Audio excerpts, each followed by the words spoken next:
Hello दोस्तों। देखिए, आज हम लोग बात करेंगे जो आपका आज पेपर हुआ है 16 तारीख को। किसका? इकोलॉजी एंड एनवायरमेंटल साइंस का। किसका? इकोलॉजी एंड एनवायरमेंटल साइंस का जो आज आपका पेपर हुआ है उसके बारे में आज हम लोग बात करेंगे। उसका पूरा पेपर आज हम लोग सॉल्व करेंगे, ठीक है। सबसे अच्छी बात तो ये है कि ज़्यादातर पेपर जो जिन्होंने हमारी वीडियोस देखी होंगी, ज़्यादातर पेपर हमारी वीडियो से ही बनाया गया था। पूरा का पूरा पेपर ज़्यादातर हमारी वीडियो से ही मिल रहा है, ठीक है। तो आगे के वीडियोस या आगे के पेपर अच्छे करने के लिए प्लीज़ हमारी वीडियो को देखते रहिए, आपके पेपर आगे भी अच्छे जाएंगे, ठीक है। बात करते हैं आपके पहले क्वेश्चन के बारे में। पहला क्वेश्चन है, कौन सा ऊर्जा का साधन नहीं है? कौन सा ऊर्जा का साधन नहीं है? जिसमें आपका पहला है कोयला, डीजल, अभ्रक और लोहा, ठीक है। कोयला, डीजल, अभ्रक और लोहा। इसमें जो आपका ऊर्जा का साधन है वह आपका कोयला भी है, डीजल भी है, अभ्रक भी है और आपका लोहा जो होता है यह आपका ऊर्जा का साधन नहीं होता है। क्या होता है? लोहा जो होता है वह आपका ऊर्जा का साधन नहीं होता है, ठीक है। उसके बाद दूसरा क्वेश्चन है, तो इसका राइट ऑप्शन जो है, पहले का राइट ऑप्शन है वह क्या है? डी, ठीक है। उसके बाद अगला क्वेश्चन है कि वर्तमान में वनों से आच्छादित क्षेत्रफल है। वनों से आच्छादित क्षेत्रफल है। तो जो आपका वर्तमान में वनों से आच्छादित क्षेत्रफल है उसके बारे में यदि हम थोड़ी सी बात करें तो जो आपका टोटल फॉरेस्ट कवर है वह इंडिया में लगभग 21.71% है। कितना है? 21.71% है। और आपका जो टोटल ट्री कवर है वह है आपका 2.91%। कितना है? 2.91% है। इनको दोनों को यदि हम जोड़ दें तो आपका टोटल जाता है 24.62%। 24.62% जाता है, जो कि आपका जो आपकी नई रिपोर्ट आई है 2021 के अनुसार, वही जो है आपका 2021 के अनुसार, उसी के अनुसार हम आपको बता रहे हैं, ठीक है। तो देखिए यहाँ पर जो आपका राइट ऑप्शन होगा, ऑप्शन में आपका 15, 25%, 40% और 50%। तो आपका जो यहाँ पर राइट ऑप्शन होगा वह होगा 25%। कौन सा होगा? 25% राइट ऑप्शन होगा, ठीक है। उसके बाद अगला क्वेश्चन है कि कौन सा वनों के विनाश का कारण नहीं है? कौन सा वनों के विनाश का कारण नहीं है? देखिए, जनसंख्या का विस्फोट होगा, मतलब जनसंख्या यदि ज़्यादा होगी तो भी वन वन हमारे खत्म होंगे, वन वन का विनाश होगा। और दूसरा, वनों में यदि कहीं आग लग जाती है, दूसरा ऑप्शन है कि वनों में आग लगना, ठीक है। वनों में जब कहीं आग लग जाती है तो भी हमारे वन कहीं ना कहीं नष्ट होते हैं, ठीक है। और दूसरा है कि वनों में पौधरोपण। तीसरा अगला है वनों में पौधरोपण। अब पौधरोपण और चौथा है बांधों का निर्माण। देखिए, जब हम बांध का निर्माण करते हैं तब भी हमें लकड़ी की आवश्यकता पड़ती है। किसकी आवश्यकता पड़ती है? तब भी हमें लकड़ी की आवश्यकता पड़ती है, ठीक है। उसके बाद जब हमें लकड़ी की आवश्यकता पड़ती है तो इसका मतलब है कि जैसे आपका जो है इसका सही ऑप्शन होगा वह होगा वनों में पौधरोपण। वनों में पौधरोपण का मतलब है आपका एफॉरेस्टेशन। क्या होगा? एफॉरेस्टेशन होगा, ठीक है। तो हम क्या करते हैं? एफॉरेस्टेशन को अपनाते हैं। उसके बाद अगला क्वेश्चन है कि कौन सा सतही जल का उदाहरण नहीं है? देखिए, सतही जल का मतलब होता है सतह पर पाया जाने वाला जल, यानी कि मृदा जो आपकी ऊपरी सतह होती है धरातल की, उस पर पाया जाने वाला जल। तो जैसे आपका नदियां हैं, धरातल पर ही वह जल बह रहा है। दूसरा आपका तालाब है, वह जल भी आपका धरातल पर ही बह रहा है। तीसरा आपका झीलें हैं, यह जल भी आपका धरातल पर ही बह रहा है। लेकिन आपका जो नलकूप होता है, मतलब जो आपके ट्यूबवेल होते हैं, उनमें जो जल होता है वह हमें धरातल के नीचे से निकालना पड़ता है, मतलब सब सॉइल के अंदर से, ठीक है, नीचे से निकालना पड़ता है। तो इसी को, यानी कि इसमें पूछा कौन सा सतही जल का उदाहरण नहीं है, तो इसका राइट ऑप्शन होगा ऑप्शन डी, नलकूप। क्या होगा? नलकूप होगा, ठीक है। उसके बाद अगला क्वेश्चन है, अगला क्वेश्चन जो है आपका वह है कि कुल जलमंडल का कितने प्रतिशत भाग समुद्री जल है? देखिए, यह क्वेश्चन भी हमने आपको बताया था अपनी वीडियोस में, ठीक है। यदि आपने नहीं देखे हैं तो आपको थोड़ा सा लगा होगा, लेकिन यदि आपने देखे हैं तो आपको पता चल गया होगा कि ज़्यादातर पेपर जो है हमारी वीडियो से ही बनाया गया था, ठीक है। कुल जलमंडल ज़्यादातर पेपर मिलता है, ठीक है। कुल जलमंडल का कितने प्रतिशत भाग समुद्री जल है? तो लगभग पूरे जलमंडल का 97% भाग समुद्री जल है, ठीक है। छठा है क्वेश्चन कि प्रकृति में खनिज चक्र को कहते हैं। देखिए, खनिज चक्र यानी कि मिनरल साइकिल जो होता है उसे हम क्या कह देते हैं? उसे हम बायो जियोकेमिकल कहते हैं। क्या कहते हैं? उसे हम बायो जियोकेमिकल कहते हैं, तो जब हम उसे बायो जियो केमिकल कहते हैं तो यहाँ पर ऑप्शन में देखिए, एक तो है बायो साइकिल, दूसरा है केमिकल साइकिल, तीसरा है नाइट्रोजन साइकिल और चौथा है नन ऑफ दीज। देखिए इसमें बायो मिल रहा है तो इसमें जियो नहीं है, इसमें केमिकल मिल रहा है तो इसमें जो है जियो नहीं है ना बायो है, नाइट्रोजन साइकिल है नहीं। ठीक है, तो इसका राइट ऑप्शन होगा वह होगा डी, यानी कि जैव चक्र होगा नहीं, रासायनिक चक्र होगा नहीं, नत्रजन चक्र होगा नहीं, इसका राइट ऑप्शन होगा ऑप्शन डी, उपर्युक्त में से कोई नहीं। ठीक है, उसके बाद अगला क्वेश्चन है कि खेत, चूहा, सर्प, बाज इनमें से कौन सा खाद्य श्रृंखला का उदाहरण है? खाद्य श्रृंखला का उदाहरण इनमें से कौन सा है? ऑप्शन दिए गए हैं आपको, स्थलीय खाद्य श्रृंखला, जलीय खाद्य श्रृंखला, अपरद खाद्य श्रृंखला और आपके परजीवी खाद्य श्रृंखला। अब थोड़ा सा इसको थोड़ा सा गौर करिए। स्थलीय खाद्य श्रृंखला का मतलब होता है जो जीव आपके स्थल पर पाए जाते हैं और स्थल के जीवों को ही खाते हैं, वह आपके स्थलीय खाद्य श्रृंखला का निर्माण करती है। जल में पाए जाने वाले जीव जो खाद्य श्रृंखला का निर्माण करते हैं उसे हम जलीय खाद्य श्रृंखला कह देते हैं। और अपरद खाद्य श्रृंखला यानी कि डेट्रिटस का मतलब होता है जो जीव अपरदाहारी, आपने सुना भी होगा अपरदाहारी, जो आपके क्या करते हैं, डेट्रीवोरस जो होते हैं। ठीक है, तो इनमें से आपका कोई आपको डेट्रीवोरस दिख रहा है? इनमें से कोई आपका डेट्रीवोरस है? नहीं है। अगला है पैरासाइट यानी कि परजीवी खाद्य श्रृंखला। परजीवी खाद्य श्रृंखला का मतलब होता है parasitic food chain. Parasitic food chain, इनमें से आपको कोई पैरासाइट समझ में आ रहा है? कोई पैरासाइट नहीं है। तो इसका राइट ऑप्शन होगा ऑप्शन ए, स्थलीय खाद्य श्रृंखला। बिकॉज देखिए खेत जो होता है स्थल पर होता है, उस पर चूहे पाए जाते हैं, सर्प भी उसी पर पाया जाता है और आपका बाज जो होता है वह भी उसी पर रहने वाले जंतुओं को खाता है, इसलिए इसे हम स्थलीय खाद्य श्रृंखला के अंतर्गत रखते हैं। ठीक है, उसके बाद अगला क्वेश्चन है कि इनमें से किस जीव का आहार केवल पादप पदार्थ से युक्त होता है? देखिए ये क्वेश्चन जो है आपके 2021 वाले पेपर में भी पूछा गया था और हमने इस क्वेश्चन को सॉल्व भी कराया था। जब पेपर का हमने एनालिसिस कराया था, पेपर को सॉल्व करवाया था, तब हमने इसका आंसर भी बताया था। तो इनमें से किस जीव का आहार केवल पादप पदार्थ से युक्त होता है? पादप पदार्थ से मतलब सिर्फ और सिर्फ पेड़ पौधों से युक्त होता है।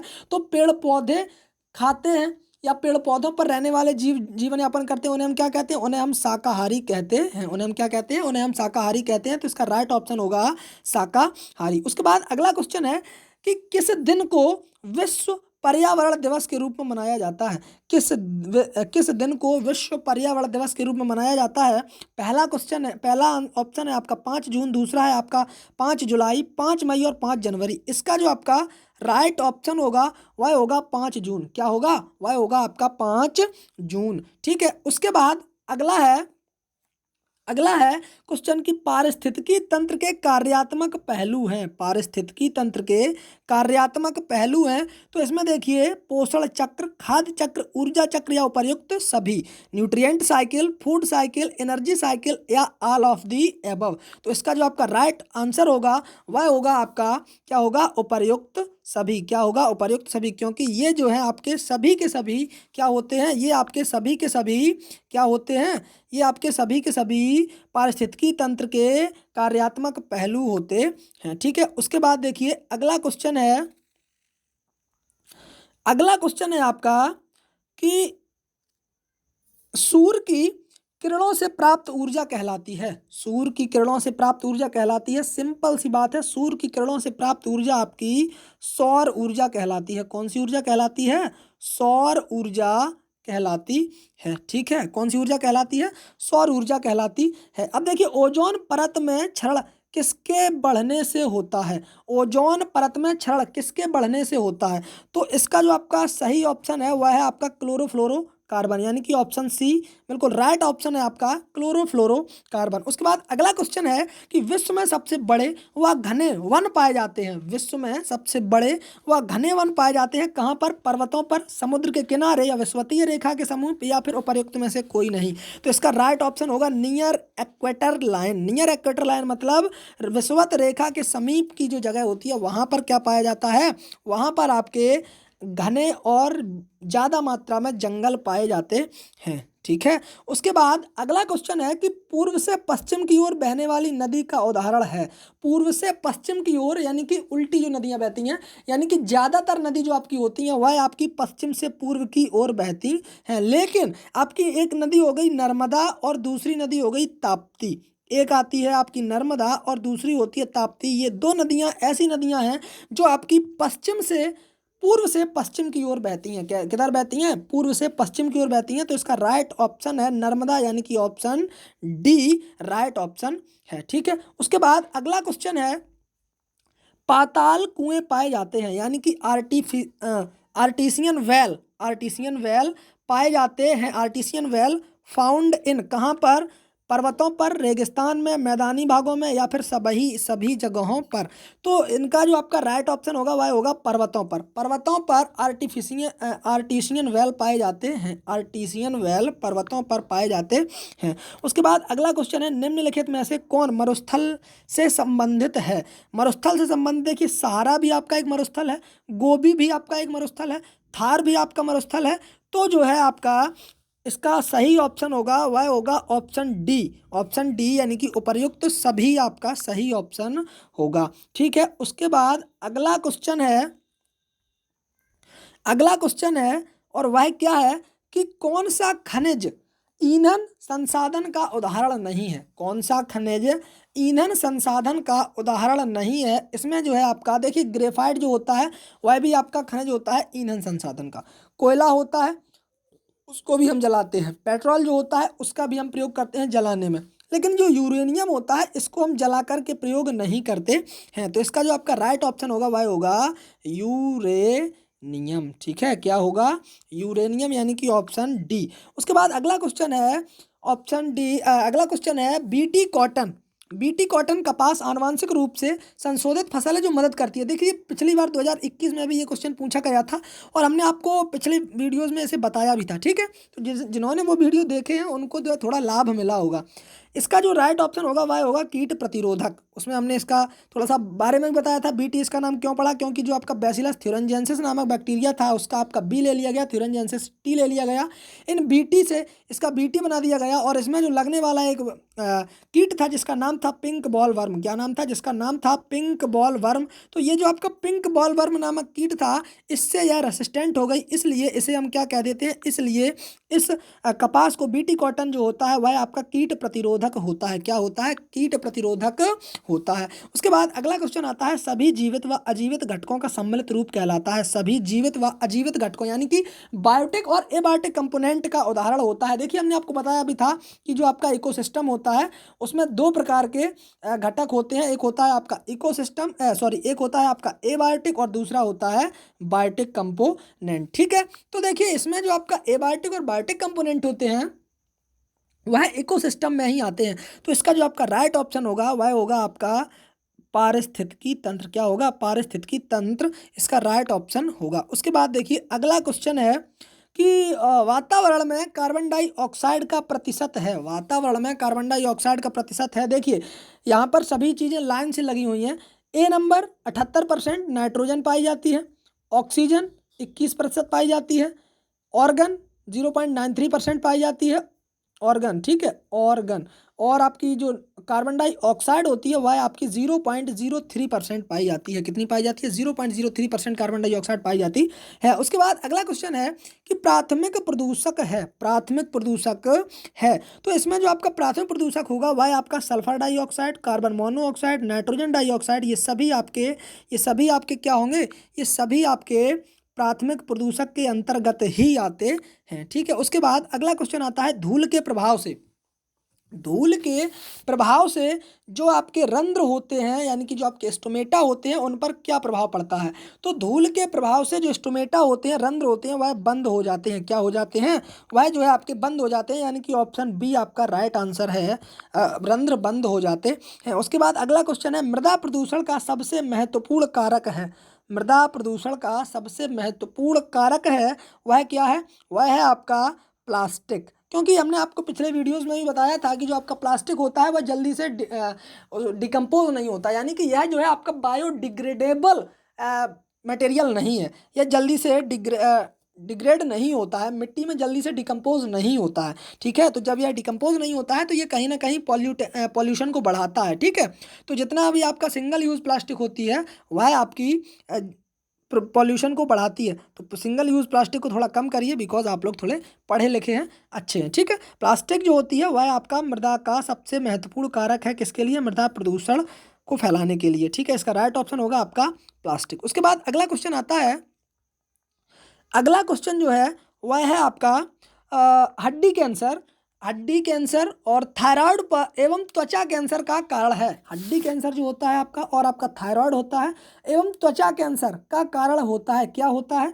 तो आपका वायु प्रदूषण हो सकता है, जल प्रदूषण हो सकता है, मृदा प्रदूषण हो सकता है, या फिर रेडियोधर्मी प्रदूषण हो सकता है। तो इनमें से आपका क्या होगा? तो इसके लिए आपका जो आपका राइट ऑप्शन होगा वह होगा रेडियो एक्टिव पॉल्यूशन। क्या होगा? रेडियो एक्टिव पॉल्यूशन होगा, ठीक है। उसके बाद अगला क्वेश्चन है, अगला क्वेश्चन है कि पर्यावरण संरक्षण अधिनियम लागू हुआ था।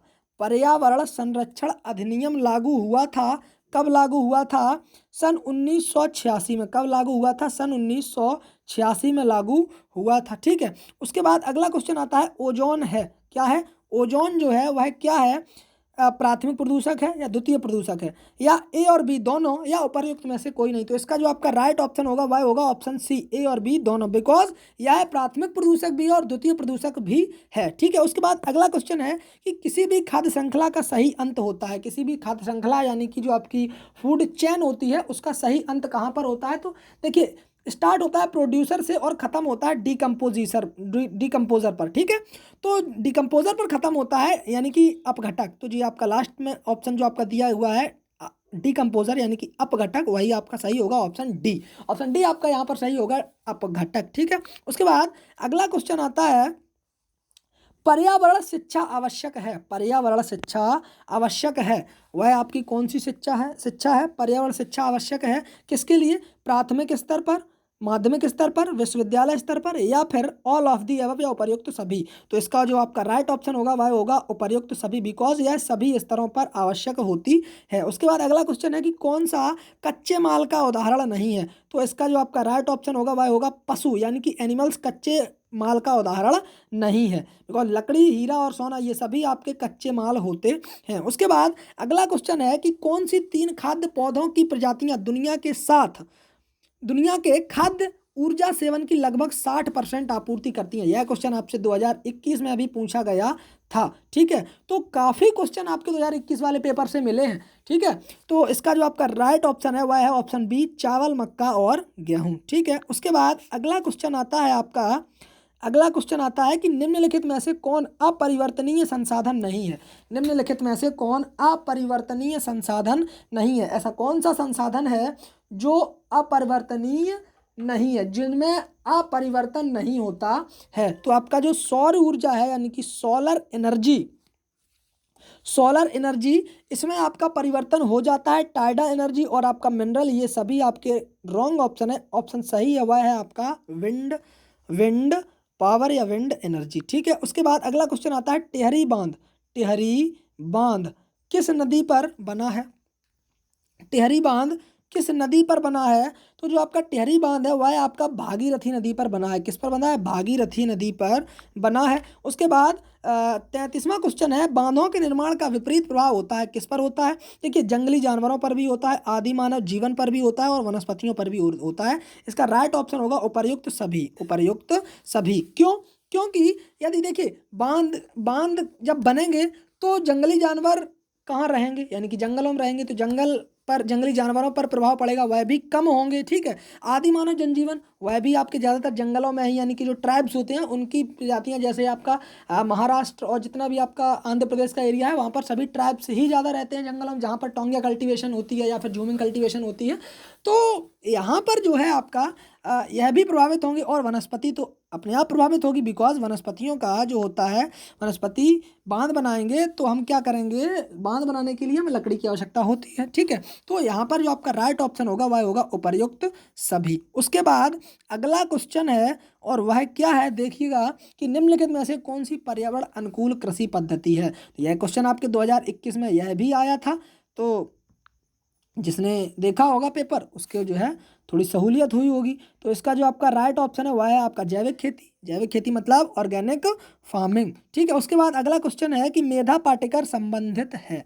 मेधा पाटेकर संबंधित है किससे? सरदार सरोवर बांध से। किससे संबंधित है? सरदार सरोवर बांध से संबंधित है। उसके बाद अगला क्वेश्चन आता है, कुल जलमंडल का कितने प्रतिशत भाग पीने योग्य है? तो पीने योग्य जो भाग है वह है आपका 3%। कितना है? 3% भाग जो है जल का पीने योग्य है। ठीक है, उसके बाद अगला क्वेश्चन आता है कि भूमिगत जल का उदाहरण है।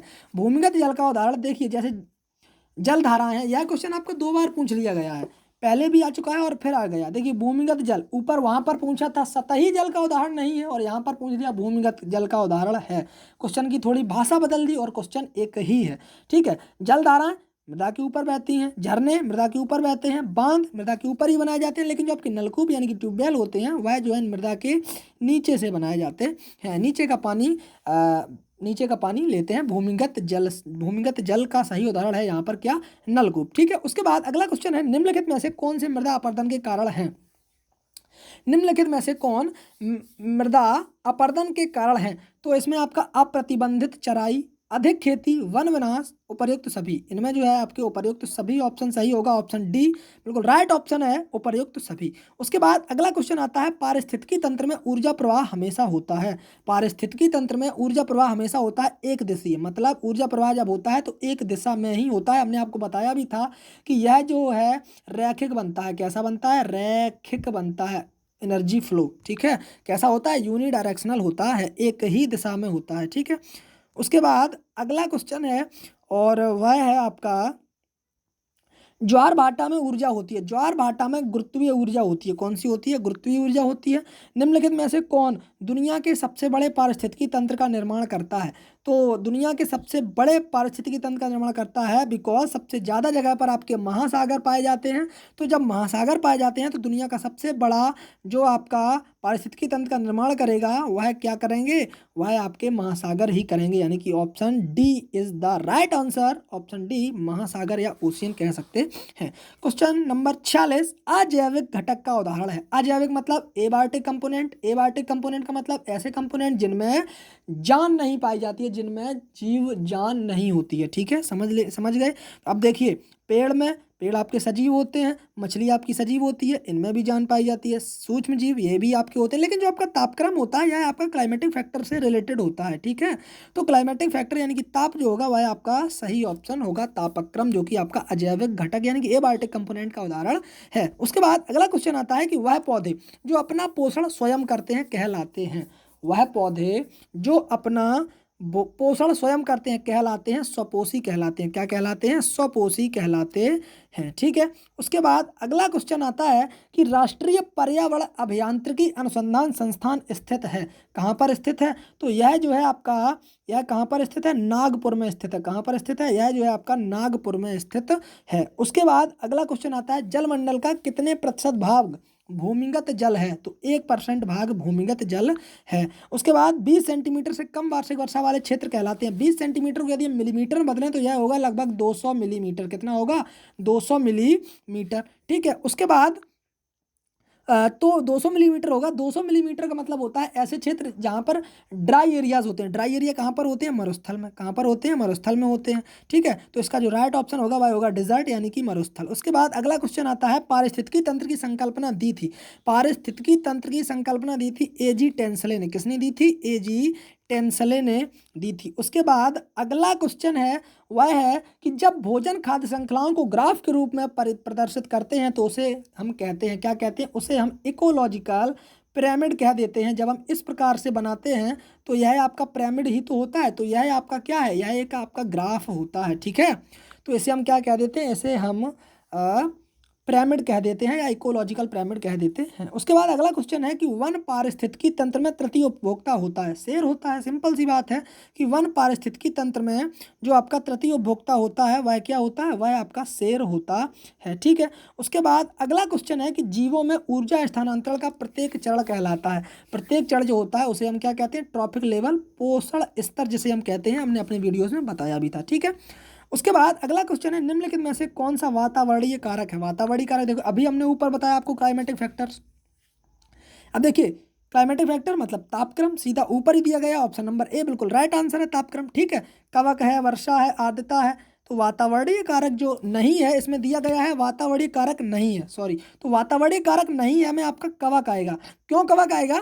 बिकॉज तापक्रम जो है, वर्षा है और आर्द्रता है, ये सभी आपके वातावरणीय कारक हैं। लेकिन जो आपका कवक है वह आपका वातावरणीय कारक ना होकर के यह आपका बायोटिक कंपोनेंट है। कैसा कंपोनेंट है? यह आपका बायोटिक कंपोनेंट है। ठीक है, उसके बाद अगला क्वेश्चन आता है आपका, अगला क्वेश्चन है और वह है कि पारिस्थितिकीय पिरामिड के मूल आधार हैं। पारिस्थितिकीय पिरामिड के मूल आधार हैं वह क्या है? तो पारिस्थितिकीय पिरामिड का मूल आधार आपके उत्पादक, उपभोक्ता, अपघटक, ये सभी होते हैं। क्या होते हैं? ये सभी होते हैं। उसके बाद अगला क्वेश्चन है कि अम्लीय वर्षा का मुख्य कारण है। तो अम्लीय वर्षा का मुख्य कारण आपका सल्फ्यूरिक अम्ल भी होता है, नाइट्रिक अम्ल भी होता है। तो इसका जो राइट ऑप्शन होगा वह होगा ऑप्शन सी, ए और बी दोनों। ठीक है, उसके बाद अगला क्वेश्चन है कि प्रकृति में कितने प्रकार का अनुक्रमण पाया जाता है? प्रकृति में मुख्यतया दो प्रकार का अनुक्रमण पाया जाता है। कितने प्रकार का? दो प्रकार का। उसके बाद चिपको आंदोलन संबंधित है। चिपको आंदोलन पिछले बार भी पूछा गया था।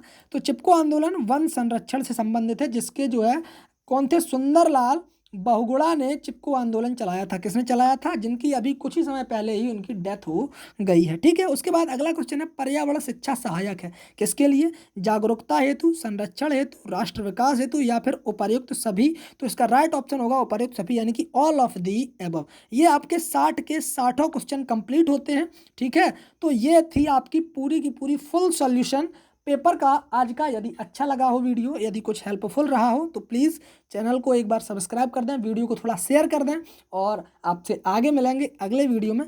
तब तक के लिए जय हिंद, जय भारत, धन्यवाद।